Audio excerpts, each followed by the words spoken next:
Welcome to Ambika वाले channel. आज हम बात करेंगे चैप्टर नंबर 1 का 1.2 एक्सरसाइज। मेरा पिछला वीडियो जो इसका फर्स्ट पार्ट है उसमें आपने देखा था कि हमने कुछ बेसिक चीज़ें आपको बताई थी और यूक्लिड के जो लेमा है, एल्गोरिथम है, उसके बारे में हमने बताया था। आज हम चर्चा करेंगे 1.2 के कुछ सवालों को और उसके आगे के एक्सरसाइज के सवालों को। तो सबसे पहले आप देखिए, क्वेश्चन है कि express each number as a product of its prime factor. हम जो अभी नंबर दे रहे हैं, इन नंबरों का प्राइम फैक्टराइजेशन यानी कि अभाज्य गुणनखंड कैसे ज्ञात करेंगे, कैसे फाइंड करेंगे, इसके लिए हम आपको ये नंबर दे रहे हैं। सबसे पहले एक क्वेश्चन हम आपको देते हैं आसान सा, 140। इसका प्राइम फैक्टराइजेशन करना हो तो हम लिख सकते हैं 140 प्राइम नंबर से इसका फैक्टराइजेशन करिए। 270, 2 से 55, 5 से 7, 7 से आप देख रहे हैं 140 equal to 2 into 2 into 5 into 7। आप इसको ऐसे भी लिख सकते हैं 2 स्क्वायर 5 इंटू 7। ये 140 का प्राइम फैक्टराइजेशन होता है। इसके बाद हम आपको ले चलते हैं क्वेश्चन नंबर 2 पे। चलिए अब हम क्वेश्चन नंबर 2 पे चलते हैं। क्वेश्चन नंबर 2 में देखिए, कोई दो नंबर है जिसका आप एलसीएम और एचसीएफ दोनों निकालते हैं, और एलसीएम एचसीएफ का जो मल्टीपल है वो उन दोनों नंबर के प्रोडक्ट के इक्विवेलेंट होता है। इस चीज़ को हमें वेरीफाई करके भी दिखाना है।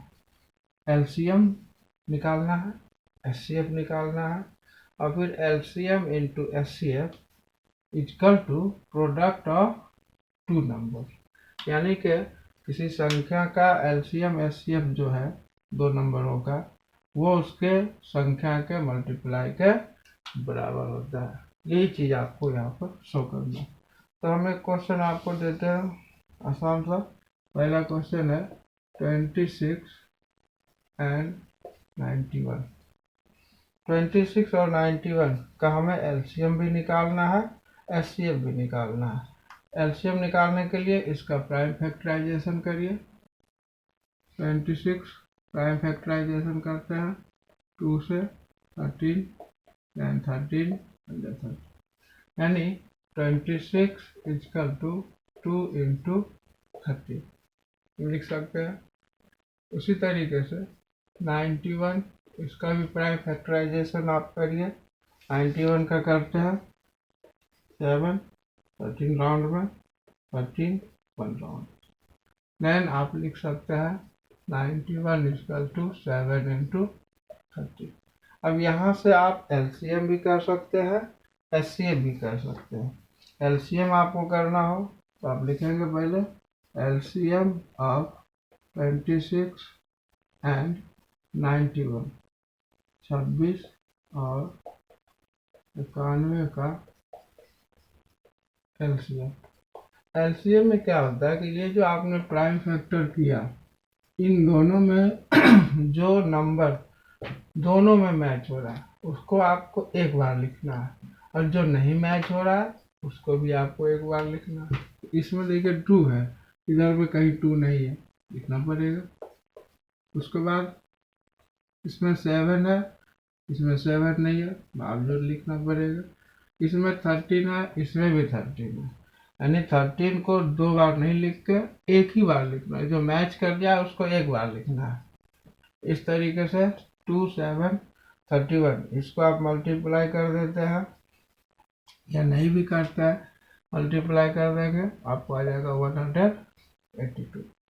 और इसी का आप एचसीएफ भी निकालते हैं इस तरीके से। तो एचसीएफ ऑफ 26 एंड 91।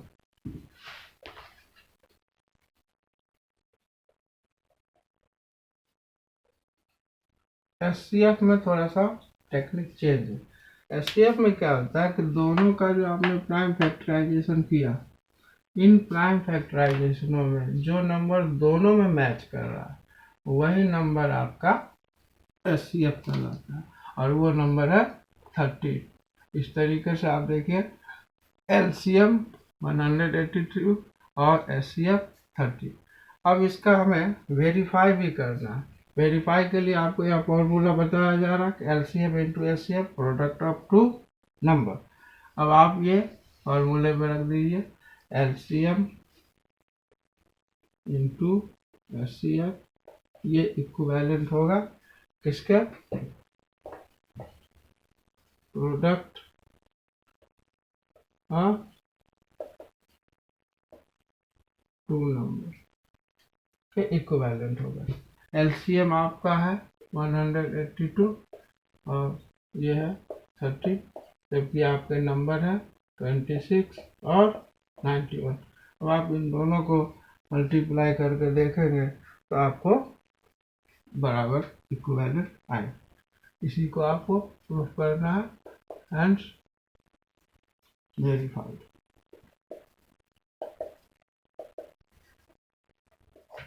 ठीक है, तो चलिए हम अगले क्वेश्चन पे चलते हैं। हमें दिखाना है, प्रूफ करना है कि रूट अंडर 5 एक इरेशनल नंबर है। रूट अंडर 5 एक अपरिमेय संख्या है, ये हमें प्रूफ करना है। अब ये अपरिमेय संख्या है, ये प्रूफ करने के लिए देखिए पहले आपको ये जानिए, जैसे कोई भी घटना घटती है तो उसके यदि दो ऑप्शन है, संभव है, तो दो में से यदि एक नहीं हो रहा है प्रूफ, तो निश्चित रूप से दूसरा होगा। ऐसा इस क्वेश्चन को हम लेकर समझ के चलते हैं। तो सपोज करिए कि 24 घंटे में दिन और रात ये दो चीज़ें होती है। अब यदि दिन नहीं है तो निश्चित रूप से रात है, या फिर रात नहीं है, रात हम नहीं प्रूफ कर पा रहे हैं, तो हम कह सकते हैं कि दिन है। ठीक उसी तरीके से रूट अंडर 5 जो कि एक इरेशनल नंबर है हम जानते हैं, लेकिन हमें प्रूफ करने के लिए हम एक बार इसे मान लेते हैं कि ये एक रेशनल नंबर है। और यदि मैं रेशनल नंबर रूट अंडर 5 को मान लेता हूँ तो इसे हमें प्रूफ करना होगा। यदि मैं रूट अंडर 5 को रेशनल नंबर नहीं प्रूफ कर पा रहा हूँ तो ये क्लियर हो जाता है कि रूट अंडर 5 एक इरेशनल नंबर है। तो सबसे पहले हम एज्यूम कर लेते हैं, let us assume the contrary that root under 5 is a rational number. हम मान लेते हैं कि रूट अंडर 5 एक परिमेय संख्या है। तब परिमेय संख्या है, रेशनल नंबर है, यानी कि इसे हम पी वाई क्यू या ए वाई बी के रूप में लिख सकते हैं। तो हमने मान लिया कि रूट अंडर 5 ए वाई बी के रूप में लिख सकते हैं, जहाँ ए और बी ये को प्राइम नंबर है। को प्राइम नंबर की अपनी एक विशेषता होती है। और विशेषता क्या होती है, क्या खासियत होती है, मैं एक लाइन यहाँ लिख के आपको बताता हूँ। देखिए को प्राइम नंबर का मतलब है दो ऐसे नंबर जिनका आप फैक्टराइज करें तो उनके फैक्टरों में सिर्फ एक के अलावा और कोई फैक्टर मैच नहीं करने चाहिए। ऐसे पेयरों को हम को प्राइम नंबर कहते हैं। जैसे हम आपको एक गलत एग्जांपल लेके बताते हैं। जैसे मैं आपको 6 और 8 लूँ और 6 को फैक्टराइज करूँ तो हम इसको 2 इंटू 3 में तोड़ सकते हैं। इसी तरह मैं 8 को करूँ तो 2 इंटू 2 इंटू 2। अब देखिए इन दोनों में ये मैच कर रहा है, दोनों में मैच कर रहा है। इसका मतलब है कि 6 और 8 ये नॉट को प्राइम नंबर है, ये को प्राइम नंबर नहीं है। यदि यहाँ पर एक के अलावा और कोई नंबर मैच नहीं हो रहा है तभी आप उस पेयर को कह सकते हैं कि ये एक को प्राइम नंबर है। तो हमने एक ऐसी संख्या ले ली ए और बी के रूप में जो कि को प्राइम नंबर है, यानी कि सह अभाज्य संख्या है, लेकिन बी 0 नहीं है, ये भी ध्यान रखने की चीज़ है। अब जो हमने root under 5 equal to a by b माना, इसको हम बोथ साइड स्क्वायर कर देते हैं। बोथ साइड दोनों तरफ वर्क करने पर रूट अंडर 5 का whole square then A square upon B square. अब इसको आप बाहर निकालते हैं 5 equal to A square upon में बी स्क्वायर आ जाता है, और इसको आप क्रॉस कर देते हैं, then A square equal to 5 B square हो जाता है। अब आप इसको A square equal to 5 B square, इसका अर्थ ये होता है कि 5 ए स्क्वायर को डिवाइड करती है। 5 B square equal to A square, यानी ये 5 जो है ए स्क्वायर को कहीं न कहीं डिवाइड करती है। तो यूक्लिड साहब ने बताया था कि कोई नंबर जिसका स्क्वायर किसी दूसरे नंबर से डिवाइडेबल है तो वो नंबर भी उस दूसरे नंबर से डिवाइड, यानी उन्होंने जो बताया था कि कोई नंबर है जिसका स्क्वायर किसी दूसरे नंबर से डिवाइडेबल है तो ये नंबर यानी कि ए भी 5 से डिवाइडेबल होगा। तो इस तरीके से हमने ये मान लिया कि ए स्क्वायर जो है वो 5 से डिवाइडेबल है। ठीक है, अब तो आपने देखा कि बी जो है वो 5 से डिवाइडेबल है। अब हम एक बार फिर से ये मान लेते हैं कि ए जो नंबर है वो 5m के इक्विवेलेंट है, जहाँ पर m कोई इंटीजर है, कोई पूर्णांक है। अब इक्वेशन फर्स्ट से हम इक्वेशन सेकंड को करते हैं सब्सट्रैक्ट, यानी a equal to 5m in equation first से हम माइनस करेंगे, देन 5b स्क्वायर बराबर में 5m 25m स्क्वायर आ जाएगा, और 5 को जब आप उधर ले जाएंगे then b square equal to 5m square. अब यहाँ ये अर्थ निकलता है कि b स्क्वायर भी 5 से डिवाइडेबल है। तो जब b स्क्वायर 5 से डिवाइडेबल है देन b भी 5 से डिवाइडेबल है, जैसा कि आपने पिछले इक्वेशन में देखा था। अब जब b स्क्वायर 5 से डिवाइडेबल है, b भी 5 से डिवाइडेबल है। अब 5 जो कि एक प्राइम नंबर है, प्राइम नंबर से वो कोई दो अलग अलग चीज़ों को प्राइम नंबर को वो डिवाइड नहीं कर सकता है। ये बातें एक दूसरे का यहाँ विरोध कर रही होती है, और इन चीज़ों को का जब विरोध होता है तो हम इक्वेशन सेकंड और थर्ड इन दोनों को जब हम कंपेयर करते हैं तो हम देखते हैं कि सेकंड और थर्ड इंफॉर्मेशन क्या कहती है इक्वेशन का। रूट अंडर 5 जो है इसका ये ए और बी का कॉमन फैक्टर है, सार्वगुणनखंड है।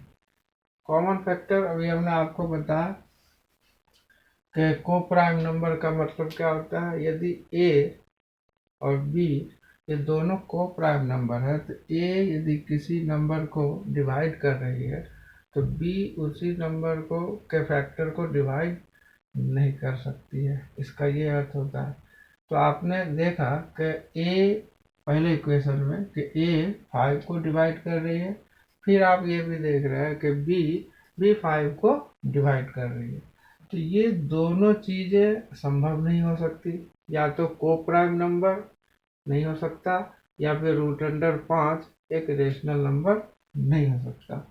ये दोनों ही तर्क, दोनों ही कंट्राडिक्शन एक दूसरे का जो है ये विरोध कर रही होती है, और इस तरीके से हम ये प्रूफ नहीं कर पाते हैं कि रूट अंडर 5 एक रेशनल नंबर है, और यदि वो रेशनल नंबर नहीं है तो वो एक इरेशनल नंबर। अब हम एक नए क्वेश्चन की ओर चलते हैं। क्वेश्चन है कि आपको एक नंबर है 15/1600 आपको ये नंबर देखिए पी बाई क्यू के रूप में है, और इसको आप एक्चुअल परफॉर्मिंग बिना लॉन्ग डिवीजन मेथड के आपको ये बताना है कि ये किस तरह का नंबर है। किस तरह का नंबर से मेरा मतलब है टर्मिनेटिंग है, नॉन टर्मिनेटिंग है, रिपीटेड है, किस तरह का नंबर है इसको पता लगाने के लिए तो मैंने पिछले भी पार्ट 1 में मैंने बताया था कि आप इसका जो डिनोमिनेटर है इसका फैक्टराइजेशन करिए। तो आप 1600 इसका आप प्राइम फैक्टराइजेशन अभाज्य गुणनखंड करिए।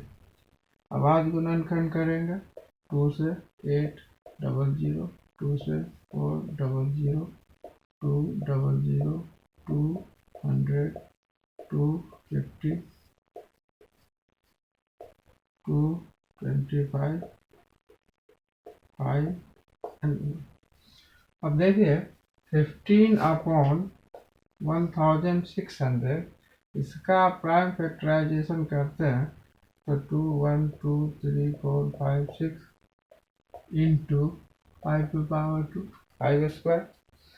तो इसके डिनोमिनेटर में या तो 2 आ रहा है या 5 आ रहा है या दोनों आ रहा हो। हमने ऐसा पहले बताया था कि यदि डिनोमिनेटर में 2 है 5 है तो इस तरह का जो p/q का जो नंबर है के रूप में जो नंबर है इसको हम टर्मिनेटिंग डेसिमल कह सकते हैं। यही इसको फैक्टराइज करके देख के पहचानने की जरूरत है। तो आप इसको लिख सकते हैं टर्मिनेटिंग, यानी कि हिंदी में कहें तो शांत संख्या। इसी तरीके से एक और नंबर के बारे में हम अभी चर्चा कर लेते हैं। 129 2 पे पावर 3 5 पे पावर 5 एंड 7 पे पावर 2। इस नंबर को भी देख के आपको बताना है ये टर्मिनेटिंग है या नॉन टर्मिनेटिंग है। तो देखिए इसको फैक्टराइज करने की ज़रूरत है नहीं, ये ऑलरेडी फैक्टर में करके पावर के रूप में दिया हुआ है। तो इसमें 2 और 5 के अलावा भी एक नंबर है, वो है 7 प्राइम नंबर के रूप में। तो मैंने आपको बताया था कि 2 और 5 के अलावा कोई और नंबर डिनोमिनेटर प्राइम नंबर और भी कोई सा भी आ जाता है डिनोमिनेटर के रूप में, तो ऐसे p/q वाले नंबर को हम non terminating but repeated number कहते हैं। तो हम इसको लिख सकते हैं नॉन टर्मिनेटिंग एंड रिपीटेड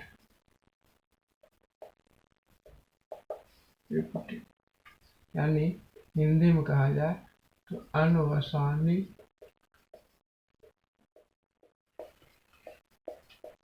आवर्ती संख्या। इस तरीके से हम यहाँ पर ये एक्सरसाइज लगभग आपका समाप्त हो जाता है। इसी में आपको और कुछ सवाल है जिसमें आपको पहचानना है कि ये जो नंबर है वो किस तरह के नंबर है। जैसे हम आपको एक नंबर शो कर रहे हैं 4 3 1 2 3 4 5 6 7 8 और 9। अब देखिए इस पे बार ऐसे लगा हुआ, तो कोई नंबर जो पॉइंट में हो और उस पे बार लगा हो तो आप इसको रेशनल नंबर में रखते हैं, क्योंकि रेशनल नंबर के ही दो पार्ट होते हैं जिसमें हमने बताया था, एक होता है टर्मिनेटिंग और दूसरा होता है नॉन टर्मिनेटिंग एंड रिपीटेड। तो बार वाले इस नंबर को हम terminating, non terminating and repeated number कह सकते हैं। तो हम कहते हैं कि इस तरीके से आपका ये एक्सरसाइज यहीं पर समाप्त होता है। इस तरीके से आपका ये चैप्टर 1 यहीं पर समाप्त होता है।